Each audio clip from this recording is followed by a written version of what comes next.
ये वीडियो उन भाइयों के लिए होने वाली है जो लोग सोलर लगवाना चाहते हैं या सोलर लगवाने का सोच रहे हैं। मेरे नहायत ही अजीज कलीम भाई, उनका ये हुक्म था कि सोलर पे वीडियो बनाओ।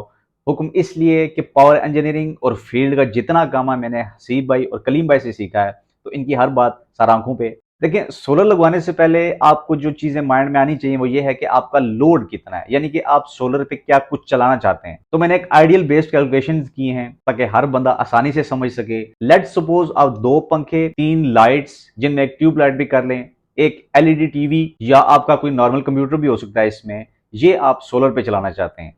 तो इसका आपको लोड मालूम होना चाहिए, ये कितने वॉट्स पे चलते हैं। एक ट्यूबलाइट ऑलमोस्ट 40 वॉट लेती है। 2 पंखे अगर हम कहें 80-90 वॉट्स लेते हैं, कमुलेटिवली 170-160 वॉट 2 पंखे हो गए। एलईडी टीवी मैक्सिमम मैक्सिमम हम चले जाते हैं 50 वॉट पे, क्योंकि हम इस टाइम आइडियल बेस कैलकुलेशन कर रहे हैं तो 50 वॉट मैक्सिमम दे देते हैं। वैसे इतना लेता नहीं है, लेकिन चलें कैलकुलेटिव ले लेते हैं हम। और एनर्जी सेवर 25-25 वाट के 2 कर लें, 50 वाट, यानी कि कमुलेटिव अगर हम करें तो 300 वाट का ये आपका लोड बनता है।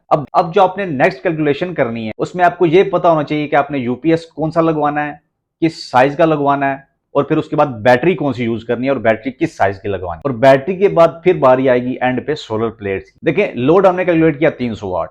अब आप मार्केट में जाएंगे, मार्केट में लोग आपको मशवरे देंगे कि आप 500 वाट का मैनुअल बनवा लें, लेकिन आप फ्यूचर में एक्सटेंशन मद्देनजर रखते हुए आप जो बिल्ट इन यूपीएस आते हैं 800 वाट या 1000 वाट के, कंपनी के जो बिल्ट इन होते हैं, आप वो प्रेफर करें, क्योंकि उनके अंदर मल्टी प्रोडक्शन सिस्टम लगा होता है, जैसे over charge production, over current production, charge production. तो आप 300 वाट के लोड को चलाने के लिए 500 वाट से 1000 वाट का कोई भी यूपीएस किसी भी कंपनी का जो बिल्ट इन होम एज के बेसिकली अच्छे चल रहे हैं तो आप वो परचेज कर सकते हैं। अच्छा, यहां तक हमारे पास लोड हो गया, यूपीएस हो गया। यहां पे हम पावर कैलकुलेशन कर लेते हैं बैटरी के हिसाब से। तो एक फार्मूला यूज है पावर इंजीनियरिंग में, P is equal to V आई।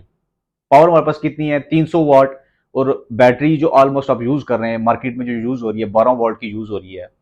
तो हम P इक्वल टू वी आई के तहत 300 को जब 12 पे डिवाइड करेंगे तो ये ऑलमोस्ट आएगा 25 एम्पेयर। मैं आपको जनरल एक बता देता हूं कि इस फार्मूले से हमने ये चेक किया है ताकि आपको बैटरी की कैपेसिटी का आइडिया हो जाए, यानी कि उस बैटरी को 25 एम्पेयर एट अ टाइम देने पड़ेंगे 300 वाट के लोड को चलाने के लिए। अच्छा, अब वो बैटरी कितने साइज की होगी, कितने एम्पेयर पर आवर की होगी, तो बैटरी का साइज मालूम करने के लिए एक जनरल फार्मूला हम यूज करते हैं, watt multiply by hour divided by voltage. यानी कि आपका टोटल लोड कितना है उसको बैकअप टाइम से मल्टीप्लाई करना है और वोल्टेजेस से डिवाइड करना है। यहां मैं आपको बताता चलूं कि ये वोल्टेजेस वापडा वाले वोल्टेजेस नहीं, ये बैटरी के वोल्टेजेस हैं। अच्छा, लोड हमारे पास कितना था, 300 वाट। बैकअप टाइम आपको जितना भी चाहिए आप यहां पे रख के कैलकुलेट कर सकते हैं। हम एस्टिमेट करते हैं कि 8 आवर्स का हमें बैकअप चाहिए, तो 300 multiply by 8 divided by battery के वोल्टेजेस कितने, 12 वोल्ट की बैटरी आपको मार्केट से मिल जाएगी। तो ये ऑलमोस्ट आपके पास एस्टिमेटेड आएगा 200 AH, यानी कि आपको 200 AH की बैटरी चाहिए जो 25 एम्पेयर एट अ टाइम आपको देगी 300 वाट का लोड चलाने के लिए। इसी तरह अगर बैकअप टाइम आप कम कर देते हैं, 4 घंटे लगा देते हैं, तो 300 को आप 4 से मल्टीप्लाई करें डिवाइडेड बाय 12, तो ये आपके पास 100 AH की बैटरी आएगी। यानी कि 100 AH की बैटरी आपको 25 एम्पेयर एट अ टाइम देगी 300 वाट का लोड चलाने के लिए। अब बारी आती है बैटरी के चार्जिंग करंट की। तो बैटरी चार्जिंग के लिए हम जो टर्म यूज करते हैं फील्ड में या पावर इंजीनियरिंग में, वो है 1/10 ऑफ बैटरी कैपेसिटी। यानी कि लेट्स सपोज 200 AH की बैटरी है तो उसको आप 10 से डिवाइड करेंगे तो 20 एम्पेयर आएगा, यानी कि 20 एम्पेयर का करंट चाहिए आपको उस बैटरी को चार्ज करने के। यहां मैं आपको एक बात बताता चलूं कि बैटरी जो मार्केट में सेल हो रही है वो ज्यादातर लेड एसिड बैटरीज यूज हो रही हैं, जिनमें मतलब जो पानी वाली बैटरीज जिनको आप कहते हैं, जिनमें पानी डालते हैं। सेकंड टाइप आती है ट्यूबलर जेल बैटरीज, जो कि बेसिकली डिजाइन ही सोलर पैनल्स के लिए हैं। और थर्ड में आती हैं dry cell batteries. Dry cell batteries चूंकि एक्सपेंसिव है, अगर आप अफोर्ड कर सकते हैं then there is no better option than this. लेकिन आप लेड एसिड बैटरी की तरफ बिल्कुल ना जाए, मैं बिल्कुल ये नहीं कहूंगा, क्योंकि उनकी कैपेसिटी जो है 70% मैक्सिमम है। यानी कि लेट्स सपोज आपका बैकअप टाइम है 8 आवर्स, तो वो 6 आवर्स पे जाके उनकी छुट्टी हो जाएगी। और 6 आवर्स का मतलब ये है कि वो जब आप बिल्कुल डेड हो जाएंगी तो उनको रीजनरेट करना, फिर आपको बैटरी की प्लेट्स चेंज करना पड़ेंगी, बैटरी का पानी चेंज करना पड़ेगा। तो इस हिसाब से ट्यूबलर जेल बैटरीज आपके लिए बेटर रहेंगी, क्योंकि वो डिजाइंड ही सोलर पैनल्स के लिए हैं। वो आप 80 से 85% पे भी यूज कर सकते हैं, जबकि ड्राई सेल बैटरीज आप 90% पे यूज कर सकते हैं। मेरी अपनी ड्राई सेल बैटरी लगी है, लेकिन ये है कि वो थोड़ी सी एक्सपेंसिव है, हर बंदा अफोर्ड नहीं कर सकता है। आप ट्यूबलर जेल की तरफ जाएं।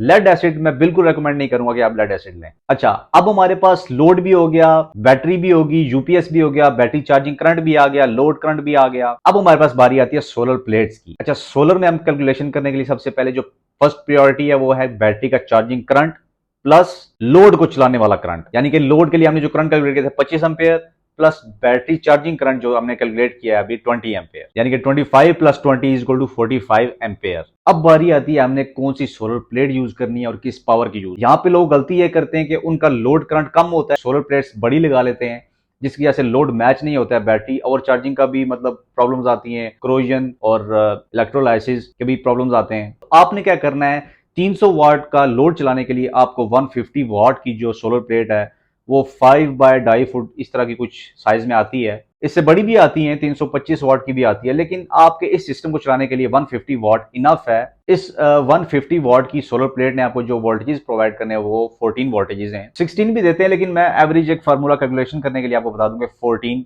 आप माइंड में रखें। अच्छा, सोलर प्लेट्स की कैलकुलेशन भी सेम है, P इक्वल टू वी आई, 14 जो वोल्टेजेस हैं वो मल्टीप्लाई बाय जो भी हमने करंट कैलकुलेट किया है load plus battery charging current 45, यानी कि power is equal to 14 multiply by 45, तो ये आएगा 630 वाट।